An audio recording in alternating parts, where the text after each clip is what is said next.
And welcome back, everybody, to another episode of MLB DFS Quick Hits, your Friday, May 7th edition. 14-game slate on tap for y'all tonight. Hope everybody had a great Thursday. Had a lot of day action, more green screens in the Slack chat. Lots of fun, great chatter, baseball chatter. I got NASCAR coming up this weekend. You got golf still going in full force, all kinds of good stuff. So go check all that out. If you'd like to get into the Slack chat, just hit me up on Twitter at BDentric. Give me your email. We'll take care of you. If you want to get my written DFS content, go to rotoballer.com and check out the video of the podcast at the RotoBaller YouTube channel. If you can give a 5-star rating and review on iTunes for MLB DFS Quick Hits, I'd much appreciate it. If you're a season-long fantasy baseball player, 2 episodes of Bench with Bubba this week, episode 367, Bubba and the Bat Flip, episode 82, with the Week 5 Fab review with myself and Toby, Bat Flip Crazy, and then also Bench with Bubba, episode 368 with Steve Gardner of USA Today, going over some hot and cold hitters for the month of April and what we expect going forward. So a lot of great stuff over there at Bench with Bubba if you're looking for some season-long fantasy baseball goodness. But you're here for Friday MLB DFS action. Again, 14 games on slate. Let's just break it all down for you. The totals on this 14-game slate. Red Sox, Orioles, total of 9. Nationals, Yankees, 9. D-backs, Mets, 7.5. Reds, Indians, 8.5. Brewers, Marlins, 7. Twins, Tigers, 9. Phillies, Braves, 8.5. Mariners, Rangers, 9. White Sox, Royals, 8.5. Blue Jays, Astros, 9. Rockies, Cardinals, 7.5. Dodgers, Angels, 8.5. Rays, A's, 8. And Padres, Giants, 7. So about 4 or 5 games of 9 or more, which is good to see. We got some weather to pay attention to. Boston and Baltimore just looks flat out nasty. So keep an eye on that one. I'm seeing like anywhere from 60 to 80% chances of rain pretty much all day long. So watch that one very, very closely. Washington and the New York Yankees, wind blowing in from right field about 11 miles an hour. We'll see how much of a factor that is. Minnesota at Detroit, it's about 30% chances of rain close to game time, but then dies off as the evening goes. Cincinnati, Cleveland, about 20% chances at game time, and it just gets more and more as the game goes on. And Arizona at the Mets, the wind blowing out to left field about 11 miles an hour. So keep an eye on all this stuff. It could change as I'm recording almost at 10:30 Pacific time on Thursday night. So see how your Friday changes take place. But for now, that's where we stand, and let's get at the pitching on this. So you have 2 guys over 10K, Snell at 10.2, Rodon at 10,000. We'll just continue passing on Blake Snell as he's going 5, maybe 5 and a third every start. He's faced the Giants already twice this year. He's been decent, but still a lot of walks, giving up some runs and home runs. He's gotten you basically 20 DK points. You want more than that at 10.2. But we'll go Rodon at 10,000 at the Kansas City Royals. I like the Kansas City Royals bats. If you want to have a contrarian stack in this one, no problem at all with that one either. But Rodon's been pretty good this year. He's got at least 5 innings in every start. This last start was the first start he's given up any runs. He obviously had that no-no on the 14th. He's gotten you 24.5 or more DK points in all 3 starts this season. Really good stuff there. He's facing a Royals team that when they face left-handed pitching, they are, where are the Royals? Oh, they're only striking out 18% of the time versus lefties. That's big. 242 average, 141 ISO, 92 WRC plus. So decent average, okay power, not great. A little below average overall as an offense, but not striking out at all, putting the ball in play.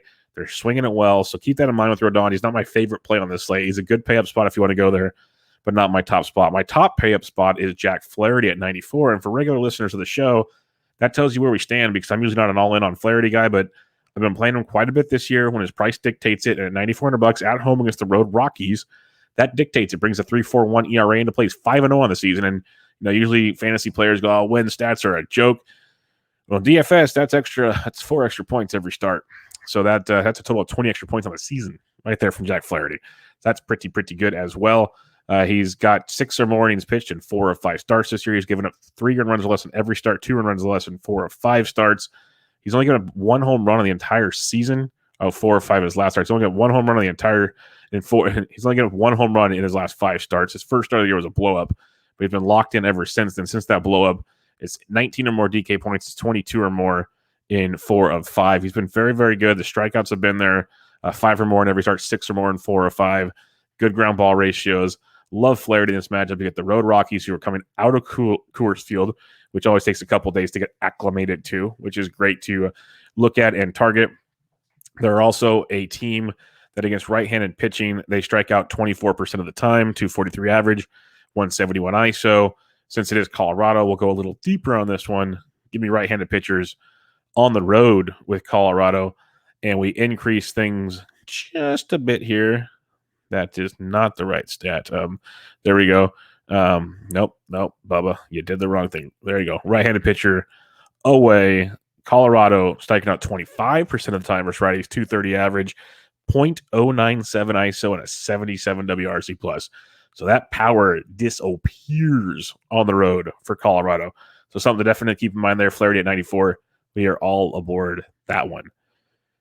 Going a little cheaper, Zach Gallen at $8,900 against the Mets. You can go that route. We talked about how bad the Mets offense is. Very, very bad. Gallen brings a good floor, not often a good ceiling. So that's something to keep in mind when you're looking at Gallen. But the floor is very, very attractive in this matchup versus the Mets. Mets team striking about 23% of the time versus right-handed pitching. So I don't mind Gallen at 89. Not in love with it, though, because you got Flaherty at 94. And then you got Tyler Rogers at $8,800. He's like 10K on FanDuel. A little more difficult to go for it on FanDuel, but I said 4 on FanDuel, but on DK at $8,800, Flaherty Rogers for now looks to be my cash game combo. He's been great. He had his first real hiccup his last time out, 5 innings, 3 earned, only got you 12.5 points. Prior to that, 27-9, 32-8, 17-1, 34-5, 13-4. So he just brings a floor of like 13 plus points with legit 30 plus point upside. The dude's electric.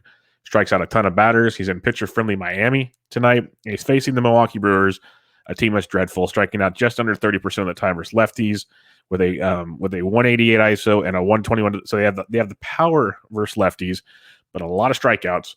So I like Rogers quite a bit in this matchup at home at $8,800 versus the Milwaukee Brewers. So I'll be all aboard that one.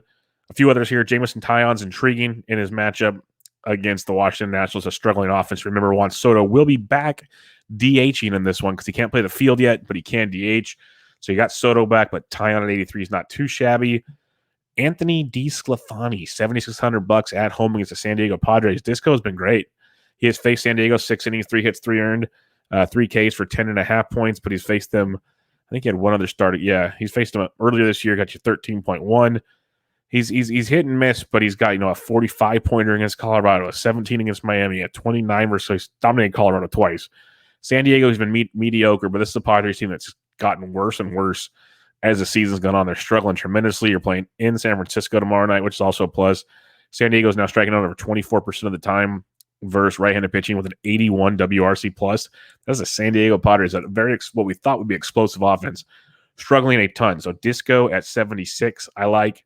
And then 2 sub 7K guys. You got Fulte against a Seattle offense that has been pretty quiet as well. Seattle's striking out over 30% of the time, 30.4% of the time versus right-handed pitching. 186 average, 175 ISO, 84 WRC plus. Fulte's working on the walks. If he continues to not walk too many guys, he'll be very, very productive. The velo's up. So the Fulte with that strikeout upside, very, very nice play at $6,800. Yes, I'm recommending Flaherty and Fultonevich on the same podcast. This is where we're at on the Friday. And then the last guy, Austin Gomber, 62.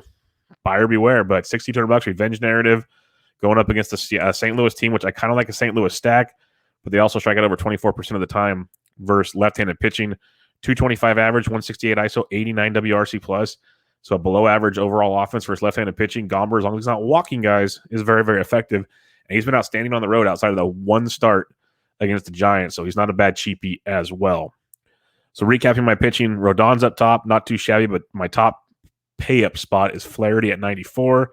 I like Zach Gallen as a potential cash play, but for me, it's Flaherty and Rogers are my top 2 options. It would be my cash pairing, GPP pairing. I like it a lot. Rogers at 88 is very, very attractive.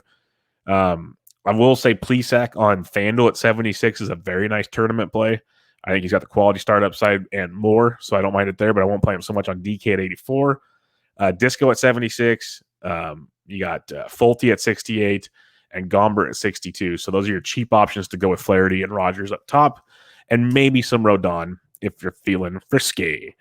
All right, let's check out the bats on this 14-game slate. We'll start at the catcher's position for you.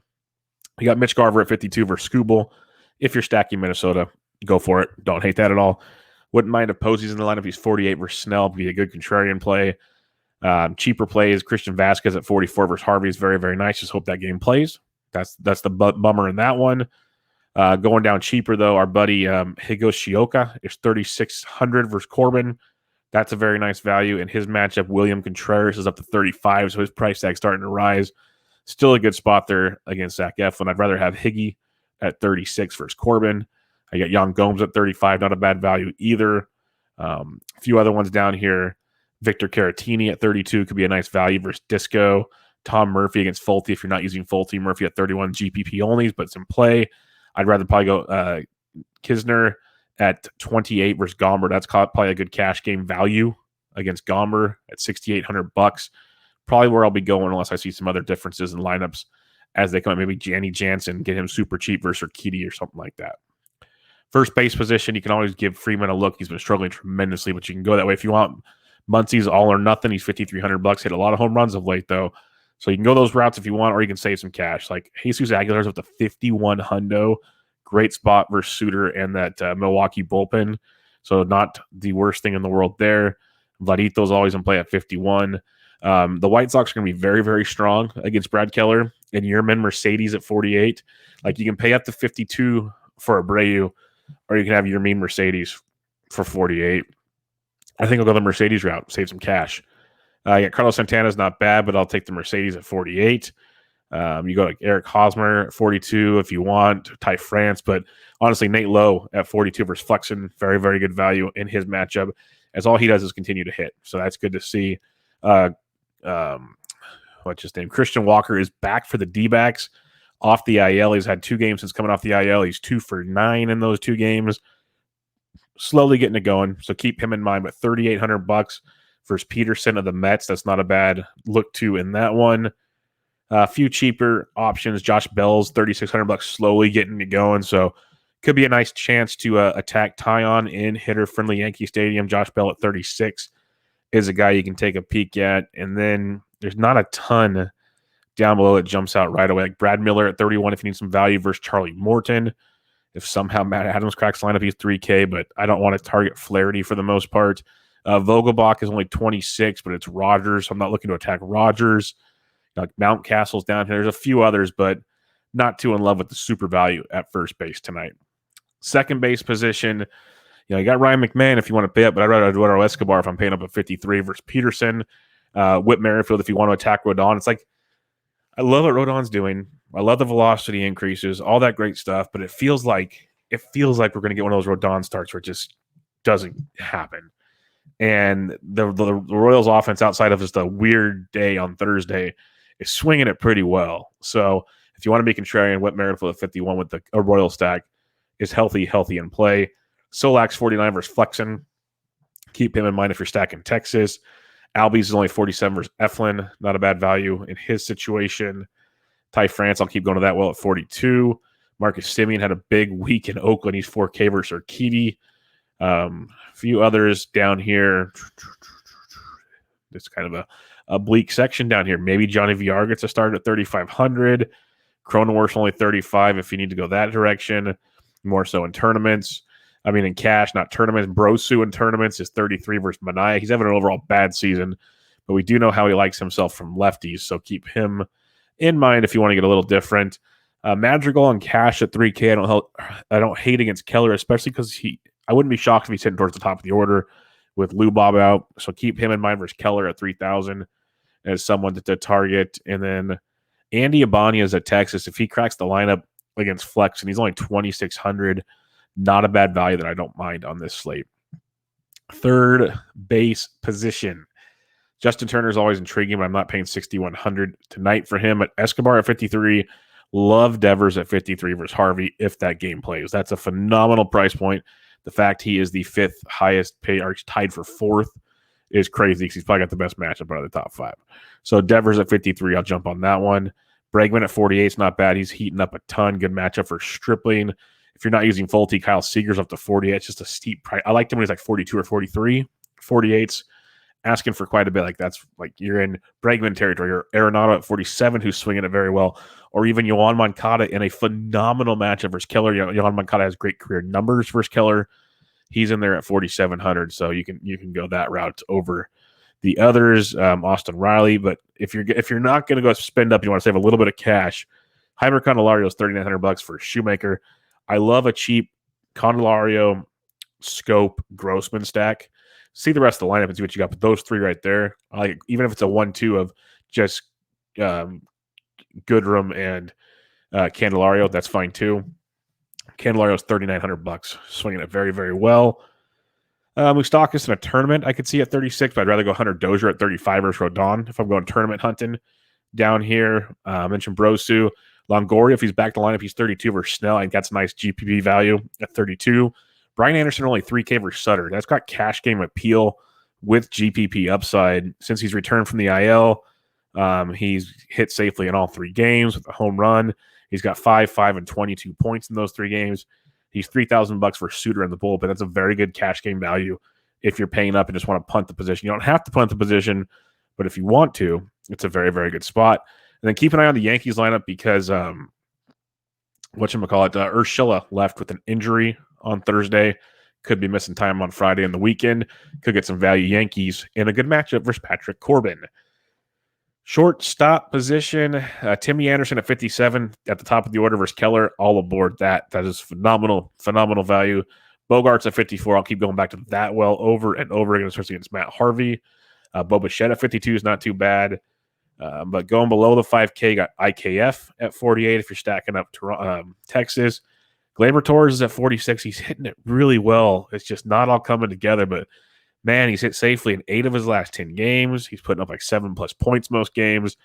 Just can't find the bleachers, but another good spot here against Patrick Corbin at $4,600. Really good price point for Gleyber Torres. Josh Rojas is hitting everything for Arizona right now. He's outfield shortstop eligible at $4,300. Intriguing tournament play, but there's Nico Goodrum, $4,100. I mentioned Candelario, Goodrum, Grossman. Nice little 3-man stack in their situation. Below 4K, though, like usual, it gets a little bleak. Little bleak at the position. Nothing I'm really running to play. There's obviously more options here, but like maybe no, I don't even want to do that. I'm going to say it. Willie Adames at 27 versus Manaea. That'd probably be my cheap play. If I need a cheap play, it's Willie Adames versus Manaea. All right, outfield, 14-game slate, loaded. We just know it's coming. Loaded. Buxton's day-to-day. He left with a quad or a hamstring deal, so keep an eye on that.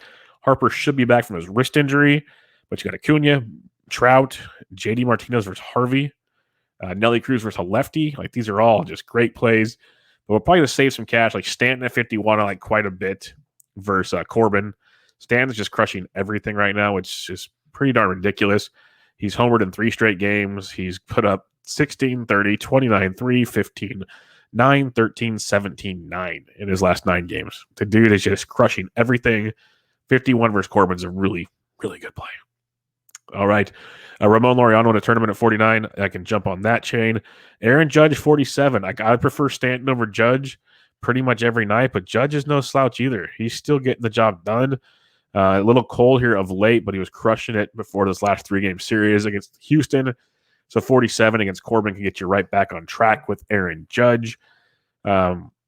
Jesse Winker, only 46 versus Plesac. I like that quite a bit. Like, I respect Plesac, but Plesac still walks guys, still gets hit. Winker is straight fire leading off. So good value with Winker at 46 versus Plesac. You got Pollock, who's hitting it really well, but a Rosarena versus Manaea at 45. No problem going back to the Rays on Friday. Brantley at 44. Jordan Alvarez double donged off Cole. He's $4,400 for Stripling. Maybe that's where he needs to get going. I don't know, but he's hit safely in 4 straight games with multi-hit games in 3 of 4. So maybe he's going to start getting that train rolling for Jordan Alvarez at $4,400. So keep him in mind, and in your lineups, could be a really, really good spot there at only 44. Mentioned Josh Rojas at 43. Alex Verdugo's only 43. That's a great play versus Harvey if that game plays. Mark Canha went deep on Friday, so keep him in mind. But like Mitch Haniger at 43, Cedric Mullins at 42 is a really solid play if he cracks the lineup. Going to 4K and below now, though, Adam Duvall versus a lefty. He went deep on Thursday. Another good GPP type play. Marlins are a good GPP lineup for sure on Friday. Josh Naylor's hitting everything right now. It is a lefty-lefty matchup, but Miley actually has reverse splits, so keep that in mind at $3,800. Teoscar Hernandez only 37. I can get aboard that train. Kyle Lewis, $3,700, but swinging it interestingly, I should say. If you want to get weird in a tournament, you can go there. I'm not running to play Kyle Lewis just yet, but something to think about. I'd rather have Joey Gallo at 37 personally, or Garrett Cooper at 36. But I thought I'd mention Kyle Lewis if you feel like stacking against Fulte. Lewis should somehow be in there. A few more down here. Adelise Garcia's $3,600. Willie Calhoun at 36 leading off. Both good plays. Locaine at 35. Not really looking to target Rogers with Locaine. I'd rather go for a little bit more value like Randall Grichuk at only 35. Mentioned Robbie Grossman. He's there at 34. So there's some good value. As usual, in the outfield, Austin Hayes with the game plays is only 33. That's a good look for him. Kyle Schwarber's only 32 hundo. That's a phenomenal spot. He's struggling. Not going to deny that. But a guy with the upside he has in a tournament at 32, I wouldn't play him in cash. But in a tournament at $3,200, I can get aboard that. Jorge Soler in tournaments at 32. Mentioned Brad Miller earlier. Lourdes Gurriel stinks right now. But Kyle Tucker's only 31.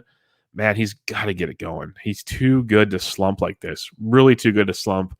A couple walks, couple runs scored on Thursday. Maybe that gets him going. I don't know. He's way better than the way he's playing. So enjoy the value. Manny Margot at 31 is a very, very strong value. Avisail Garcia at only $3K. It is Rogers, but it's a good price point. Clint Frazier went deep on Thursday. If you want a cheap piece of the New York stack, Clint Frazier's only $3,000. So that's a good look in your Yankee stack. I probably have more than popular Yankee stack. You got Austin Slater as a value down here. Maybe Andrew Vaughn at $2,900 could be a nice value in a very, very good matchup. Tyler O'Neill's only 28 versus Gomber. Yadiel Hernandez, my boy, probably hitting second versus Tyon. He's only 27 hundo. He's like 23 on FanDuel. He's a very, very good value. Yadiel Hernandez will be a very popular cash play for myself. I got Darren Ruff at 25 versus Snell.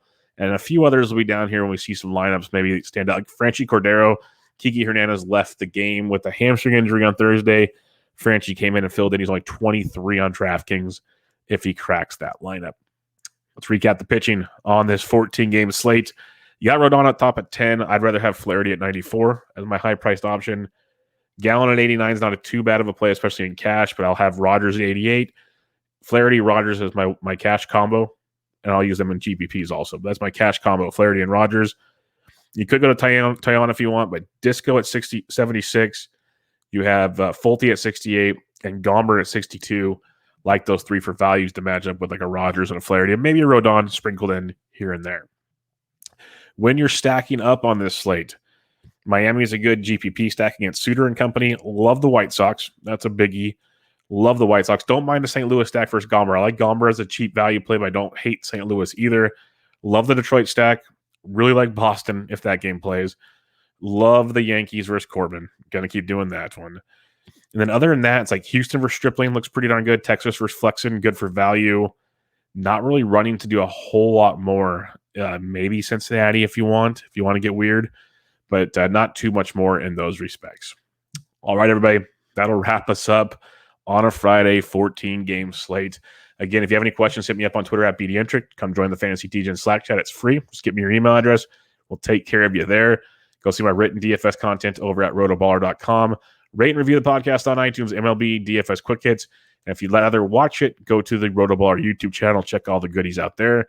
For your season-long players, go check out Bench with Bubba. 2 great episodes this week. Bubba the Bat Flip, episode 82. And Steve Gardner of USA Today joined me on Thursday for episode 368.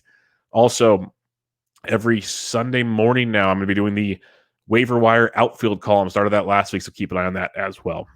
But everybody, I hope you have a great weekend, great Mother's Day weekend. Go hug your moms. Go say a prayer to your moms if they've passed. Go enjoy your moms, because if it wasn't for them, we wouldn't be here. So have a great weekend. Be back with you on Monday. This was MLB DFS Quick Hits, your Friday, May 7th edition. I'm out.